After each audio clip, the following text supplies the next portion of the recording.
తిరుమల లడ్డూ వివాదం యావత్ ప్రపంచాన్ని ఊపేస్తుంది. కోట్లాది మంది హిందువుల మనోభావాలు దెబ్బతీసేలా ఈ వ్యవహారం నడిచింది.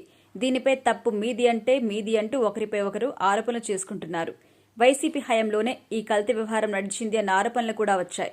దీనిపై వైసీపీ కూడా స్ట్రాంగ్ గా రియాక్ట్ అయింది. అప్పట్లో టీటీడీ ట్రస్ట్ బోర్డు చైర్మన్ లాగా వ్యవహరించిన వైవి సుబ్బారెడ్డి, భూమన కరుణాకర్ రెడ్డి సైతం స్పందించారు.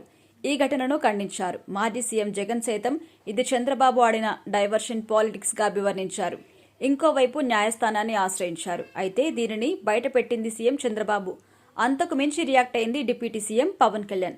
ఈ ఘటన నిరసిస్తూ ప్రాయశ్చిత్త దీక్షకు కూడా ఆయన దిగారు. పవన్ కామెంట్స్ బాగా వైరల్ అవుతున్నాయి.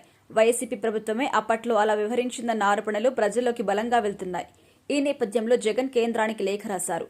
జరిగిన ఘటనపై వివరణ ఇచ్చే ప్రయత్నం చేశారు.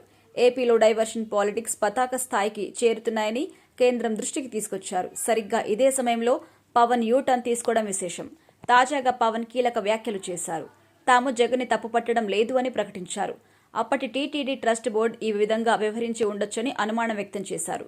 టీటీడీ పవిత్రతను కాపాడాల్సిన బాధ్యత ట్రస్ట్ బోర్డుపై ఉందని, అందులో వైఫల్యం చెందినందువల్లే తాము ప్రస్తావించామని గుర్తు చేశారు. కేవలం అప్పటి ట్రస్ట్ బోర్డు చైర్మన్, ఈవోలు ఏం చేస్తున్నారని ప్రశ్నించామని చెప్పుకొచ్చారు. అప్పట్లో శ్రీవాణి ట్రస్ట్ పేరుతో భారీగా అవినీతి జరిగిందని ఆరోపించారు. అయితే జగన్ క్లీన్ చిట్ ఇవ్వడం ఏంటి అని కొత్త ప్రశ్న ఉత్పన్నమవుతుంది. కేవలం జగన్ కేంద్రానికి లేఖ రాశారని, కేంద్ర పెద్దల ఆదేశాలతో పవన్ వెనక్కి తగ్గారని ప్రచారం నడుస్తోంది. అయితే అందులో ఎంత నిజం ఉందో తెలియాలి. గతంలో వైసీపీ అధికారంలో ఉండేది. అప్పటి ప్రభుత్వంపై విపక్షాలు ఆరోపణలు కూడా చేశాయి. కానీ ఎన్నడూ కేంద్రం కలగజేసుకోలేదు. అమరావతి రాజధాని నిర్మాణంతో పాటు పోలవరం ప్రాజెక్టుపై కూడా అప్పట్లో విపక్షాలు అనేక రకాలుగా తప్పుపట్టాయి. కానీ ఒక్కనాడు కూడా కేంద్రం కలుగజేసుకున్న దాఖలాలు లేవు. అది రాష్ట్ర ప్రభుత్వ హక్కు, బాధ్యత అన్న ధోరణిలో అప్పట్లో కేంద్రం ఉంది. అయితే ఇప్పుడు కేంద్రం కలుగజేసుకుంటుందా అన్న అనుమానాలు కూడా ఉన్నాయి.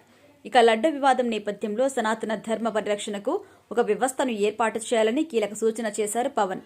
పైగా తిరుమల తిరుపతి దేవస్థానం ప్రపంచంలోనే అతిపెద్ద హిందూ ధార్మిక కేంద్రంగా విరాజిల్లుతోంది. అటువంటి ఆలయ పవిత్రతకు భంగం కలిగితే కేంద్రం వెనుకేసుకొస్తుందా అన్న అనుమానం కూడా ఉంది. పైగా కేంద్రంలో ఇప్పుడు టీడీపీతో పాటు జనసేన అవసరం కీలకం. అయితే జగన్ కేంద్రానికి లేఖ రాయడం, అదే సమయంలో జగన్ తప్పు లేదు అని పవన్ క్లీన్ చిట్ ఇవ్వడం హాట్ టాపిక్ గా మారుతోంది.